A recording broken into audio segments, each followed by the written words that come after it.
Est-ce que je peux utiliser mes soins pour le visage sur le corps? C'est-à-dire que par exemple une crème pour le visage, une huile pour le visage, est-ce que je peux l'utiliser pour le corps? C'est la question que j'ai reçue sous une de mes dernières vidéos. Si je la retrouve, je vais vous la mettre à l'écran là.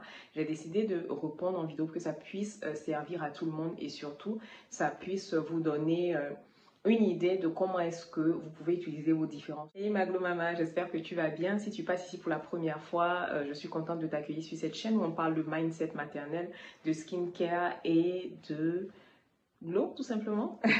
Donc j'ai reçu cette petite question là en commentaire sous une vidéo. J'ai eu envie de répondre en fait. Il est tout à fait possible d'utiliser vos soins pour le visage sur le corps, mais l'inverse est délicat. Je vais m'expliquer. Par exemple, dans la composition de nos différents soins pour le corps, les produits vont être très riches en actifs. C'est-à-dire que pour des laits pour le corps, par exemple, qui puissent bien hydrater le corps, vous allez avoir des compositions qui sont assez riches, qui peuvent potentiellement être... qui peuvent potentiellement boucher les pores sur certaines peaux. Par exemple, une peau grasse, si vous avez une composition qui est trop riche, par exemple en huile de coco, en huile ou en certains actifs, ça peut être potentiellement grave pour la peau grasse dans la mesure où vous allez avoir les pores qui sont obstrués. Donc, ce sont des soins qui vont être comédogènes pour une peau grasse. Donc, forcément, ça va induire une poussée de boutons.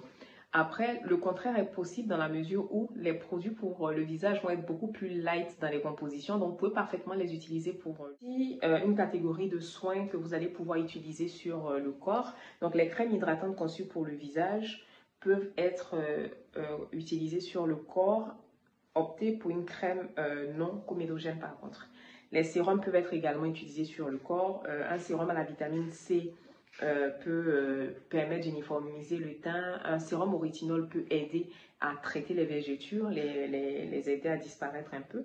On va éviter, comment dire, des produits tels que des sérums au rétinol qui sont vraiment concentrés en actifs. On va éviter de les utiliser directement sur le corps parce que eux, par contre, ils peuvent potentiellement être agressifs et surtout que sur la peau du corps, peu de personnes vont utiliser des produits solaires. Donc, si vous savez que vous n'êtes pas prête à utiliser une protection solaire sur le corps, surtout pour nous qui sommes ici, on va être bientôt en été, là, ça commence déjà à taper, on évite d'utiliser des produits au rétinol sur le corps.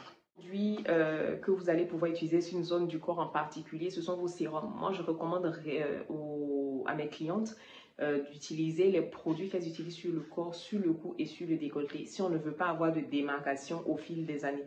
Vous allez vous rendre compte que si vous utilisez votre skincare juste sur le visage sans en appliquer sur le cou, vous allez vous retrouver avec un cou et un décolleté qui est plus vieux que votre visage tout simplement. Vous devez retenir quelque chose de cette vidéo, c'est que vous pouvez effectivement utiliser vos soins pour le visage sur le corps, mais après il faut garder à l'esprit que les produits pour le visage c'est de toute petite quantité. Un petit sérum tu vas l'acheter peut-être à 10-15 euros. Je pense que si tu l'achètes, tu l'utilises sur le corps, ben, tu es parti pour en acheter 4 ou 5 par mois. Je pense que c'est ça la seule contrainte, sinon il n'y a pas de contre-indication à le faire.